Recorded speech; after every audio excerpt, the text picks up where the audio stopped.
दुनिया में बहुत से ऐसे लोग हैं जिनके पास बेशुमार धन दौलत है, लेकिन फिर भी वो अपने लाइफ को लेकर खुश नहीं है।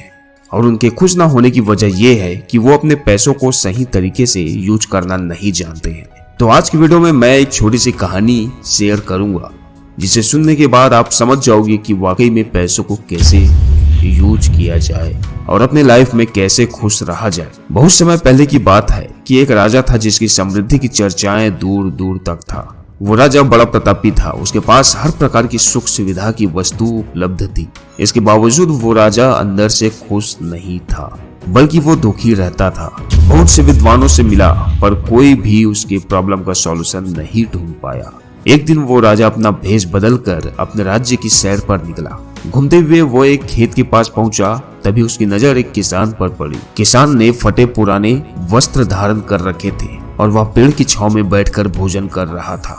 किसान को इस हाल में देखकर राजा को उस पर दया आ गई, क्योंकि उसके वस्त्र पुराने और फटे हुए थे। ये देख राजा के मन में आया कि वह किसान को कुछ स्वर्ण मुद्राएं दे दे, ताकि उसके जीवन में कुछ खुशियां आ पाए। राजा किसान के पास जाकर बोला, मैं पास के ही गांव में रहता हूँ और यहाँ से गुजरते हुए मैंने देखा कि तुम्हारे खेत पर ये 4 स्वर्ण मुद्राएं गिरी मिली। चूंकि यह खेत तुम्हारा है, तो इसलिए ये मुद्राएं तुम्हारी है, इसे तुम ही रख लो।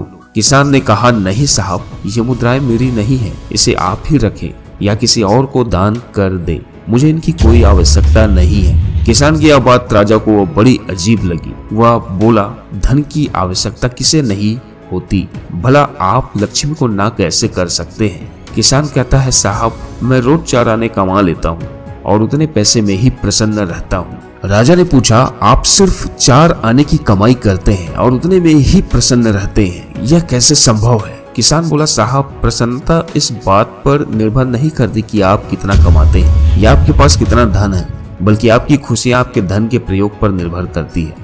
राजा ने प्रश्न किया, तो तुम इन 4 आने का क्या करते हो। किसान भी बेकार की बहस में नहीं पड़ना चाहता था। उसने आगे बढ़ते हुए उत्तर दिया, इन 4 आनों में से 1 आना मैं कुएं में डाल देता हूँ, दूसरे आने को कर्ज चुका देता हूँ, तीसरा उधार में देता हूँ और चौथा मिट्टी में गाड़ देता हूँ। राजा को किसान का यह उत्तर समझ नहीं आया। यह किसान से इसका अर्थ पूछना चाहता था, पर वो जा चुका था। राजा ने अगले ही दिन सभा बुलाई और पूरे दरबार में कल की घटना कह सुनाई और सबसे किसान के उस कथन का अर्थ पूछने लगा। दरबारियों ने अपने अपने तर्क पेश किए, पर कोई भी राजा को संतुष्ट नहीं कर पाया। अंत में किसान को ही दरबार में बुलाने का निर्णय लिया गया। बहुत खोजबीन के बाद किसान मिला और उसे कल की सभा में प्रस्तुत होने का निर्देश दिया गया। राजा ने किसान को उस दिन अपने भेष बदलकर भ्रमण करने के बारे में बताया और सम्मान पूर्वक दरबार में बैठाया। और राजा ने कहा कि मैं तुम्हारे उत्तर से प्रभावित हूँ और मैं तुम्हारे 4 आने का हिसाब जानना चाहता हूँ। बताओ, तुम अपने 4 आने किस तरह खर्च करते हो जो तुम इतना प्रसन्न और संतुष्ट रह पाते हो। किसान बोला, हुजूर, जैसा कि मैंने बताया था, मैं 1 आना कुएं में डाल देता हूँ, यानी अपने परिवार के भरण पोषण में लगा देता हूँ। दूसरे से मैं कर्ज चुकाता हूँ, यानी इसे मैं अपने वृद्ध माँ बाप की सेवा में लगा देता हूँ। तीसरा, मैं उधार दे देता हूँ, यानी अपने बच्चों की शिक्षा दीक्षा में लगा देता हूँ। और चौथा, मैं मिट्टी में गाड़ देता हूँ, यानी मैं एक पैसे की बचत कर लेता हूँ, ताकि समय आने पर मुझे किसी से मांगना ना पड़े और मैं इसे धार्मिक, सामाजिक या अन्य आवश्यक कार्यों में भी उपयोग करता हूँ। राजा को अब किसान की बात समझ आ गई थी। राजा की समस्या का समाधान हो चुका था। वह जान गया था कि यदि इसे प्रसन्न एवं संतुष्ट रहना है, तो अपने सेविंग किए गए धन का सही उपयोग करना होगा। देखा जाए तो इस दुनिया में पहले की अपेक्षा लोगों की आमदनी बढ़ी है, लेकिन उसी रेशियो में हैप्पीनेस नहीं बढ़ी है, क्योंकि पैसों के मामले में आप कहीं ना कहीं गलती कर रहे हैं। बस वीडियो के लास्ट में यही कहूंगा कि लाइफ को बैलेंस में रखना भी जरूरी है और इसके लिए हमें अपनी इनकम, मनी मैनेजमेंट और उसके उपयोग पर ध्यान देना होगा। नहीं तो भले हम लाखों रुपए कमा लें, पर फिर भी प्रसन्न एवं संतुष्ट नहीं रह पाएंगे। आज की वीडियो यहीं तक। उम्मीद करता हूँ कि जो मैं कहना चाहता हूँ वो आप समझ गए होंगे।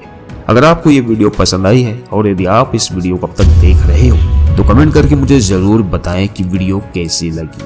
और यदि आप अब तक वीडियो को लाइक और इस मोटिवेशनल चैनल को सब्सक्राइब नहीं किए हैं तो जल्दी से कर दीजिए ताकि नेक्स्ट वीडियो आपसे मिस ना हो। और यदि आपको मुझसे बात करनी है तो इंस्टाग्राम पर जुड़ सकते हैं। तो अभी के लिए सिर्फ इतना ही। मैं मिलूंगा आपसे नए वीडियो के साथ। मैं सलीफ खान सिविल सोच से बस यही कहता हूँ कि वो सब आसान है जो आप पाना चाहते हैं।